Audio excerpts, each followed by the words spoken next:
they're getting a lot of defensive players and special teams guys. They did get 3 wide receivers.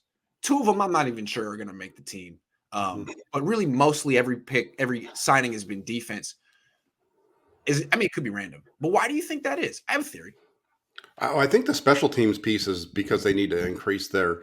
Actually, you can really say this for both, but they need to help with the field position because the offensive starting field position has been so bad. I think that's where part of the special teams piece comes into play, but it also does it on the defensive side as well because if you have now that I know that he doesn't have a lot of interceptions, but Ward on one side allows him to play a little bit tighter, which should allow that pass rush to get home, which you're hoping would then lead to batted balls at the line of scrimmage, sack fumbles, and those kind of things, and turnovers that gives your offense a better starting spot instead of their own 25-yard line over and over again.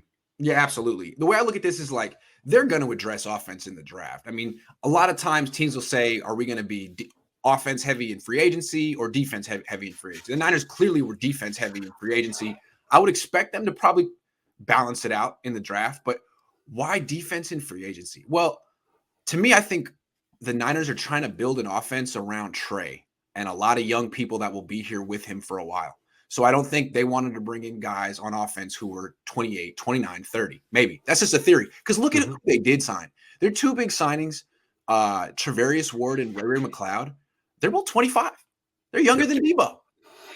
So, I mean, they're kind of in Trey Lance's time frame, generation, window. I don't know what. So it seems like I would expect the Niners to draft a lot of offense probably early.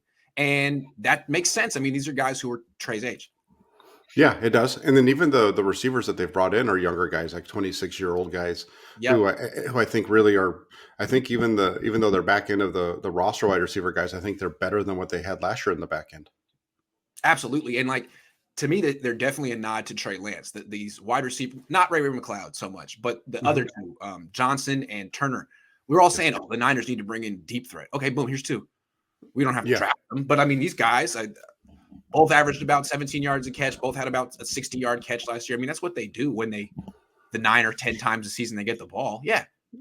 Yeah, exactly. And I think and when you look at it, like Turner, he kind of would fill the role of Trent Sherfield, right? Because he's on special teams, he's a coverage guy, but then he also has a better track record of playing wide receiver in the NFL than Sherfield did when he joined the 49ers. So I think that's a really nice fit.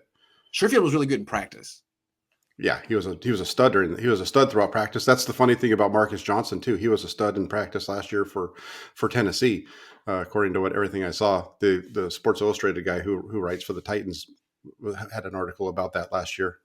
Yeah. So again, my main takeaway here is that I think expect the Niners to draft offense early again, like last year. Their first 3 picks were offense last year. Could be the same this year. The same. I don't know. It could be. Yeah. It could be. There's a when I did the mock draft that I did the other day with Rob, 2 of my first 3 picks were on the offensive side. Yeah, I think I would go the same direction if I were doing a mock draft today.